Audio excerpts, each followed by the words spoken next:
اس کے بعد load shedding ختم کی، اس کے بعد ہمارے کچھ لوگوں کو پسند نہیں آیا پاکستان کو ترقی کرتے ہوئے، دیکھ نہیں سکے وہ، کیونکہ ہمارے کچھ لوگ باہر کی طاقتوں کے ایجنٹ ہیں یہاں پر. انہوں نے میاں نواز، جو اس میں عدلیہ بھی شامل تھے، اور میاں نواز شریف کے اوپر ایک جو نا کہ بیٹے کی تنخواہ نہ لینے کا الزام لگا کر انہیں وزارت عظمیٰ کی سیٹ سے ہٹایا گیا، اور پاکستان کا جو ترقی کا سفر تھا وہاں رک گیا. اور اس کے بعد ایک یہودیوں کو پالا ہوا ایک شخص جو ڈاکٹر اسرار نے اور جو حکیم سعید نے اپنی کتابوں میں لکھا کہ ایک کھلاڑی ہوگا جس کا نام عمران خان ہوگا، اسے یہودی تیار کریں گے اور پاکستان میں لایا جائے گا اور یہودیوں کے ایجنڈے پر عمل درآمد کیا جائے گا. تو ہمارے ان پاکستان کے دشمنوں کے ایجنٹوں نے انہوں نے میاں نواز شریف کی ترقی کو روکا اور ایک اس ایجنٹ کو پاکستان کی وزارت عظمیٰ دے دی. اس 3.5 سال کے اندر جو پاکستان کی تباہی ہوئی، یعنی کہ 75 سال کا جو قرضہ جو ہے نا وہ ایک طرف اور اس کا قرضہ ایک طرف، ایک کوئی پروجیکٹ نہیں لگا سکے، کوئی پاور پلانٹ نہیں لا سکے، یہاں تک کہ ان پاور پلانٹ کو بند کر دیا گیا. یہاں تک کہ گوادر کا جو پورٹ ہے اس کی جو مٹی نکالی ہے اس وہ کام روک دیا گیا. قاسم پورٹ کا، اور ایک اور میں آج آپ کو بتاتا چلوں، قاسم پورٹ جب میاں نواز شریف صاحب نے حکومت سنبھالی تو قاسم پورٹ کے اثاثے جو ہے نا اس ٹائم 11 ارب تھے. ہم میاں نواز شریف صاحب نے آتی وزارت عظمیٰ کے دور میں NLG کا اس میں لگایا ٹرمینل. آج پاکستان قاسم پورٹ کے جو اثاثے ہیں 200 ارب ڈالر ہے وہ. تو یہ معمولی باتیں نہیں ہیں، کہہ دینا تو بڑا آسان ہے. بالکل سر، ایک سوال میرے ذہن میں آ رہا ہے. ماشاءاللہ آپ پورٹ قاسم ورکرز یونین کے چیئرمین بھی ہیں اس وقت. آپ یہ بتائیں کہ پورٹ قاسم یونین جو ورکرز یونین ہے وہاں پر آپ کیا لائے عمل لا رہے ہیں، اور کیا وہاں پر جو اس وقت مزدوروں کے اوپر جو ستیلی ماں جیسا سلوک ہو رہا ہے تو اس کے بارے میں ذرا بتائیے گا.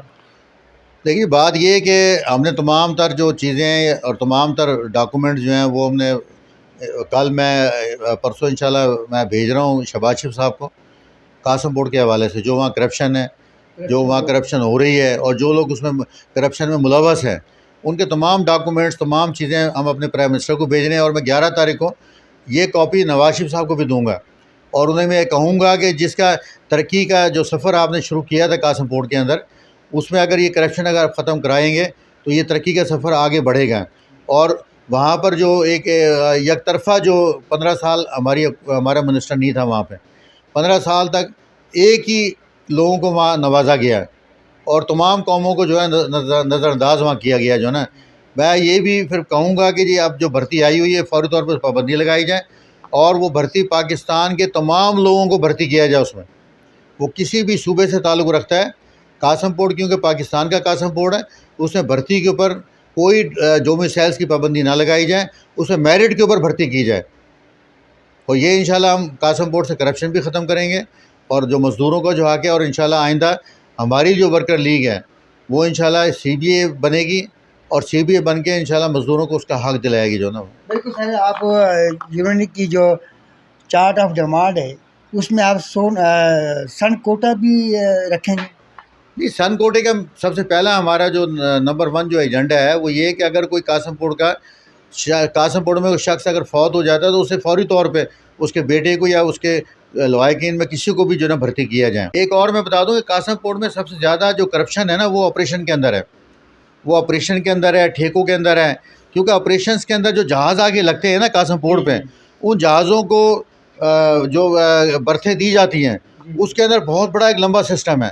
یعنی کہ قاسم پورٹ کی اگر ایک ایک چیز کو اٹھایا جائے نا تو جو آئل نکلتا ہے، جو گٹر سے آئل نکلتا ہے، یعنی کہ بہت زیادہ اس میں کرپشن ہے.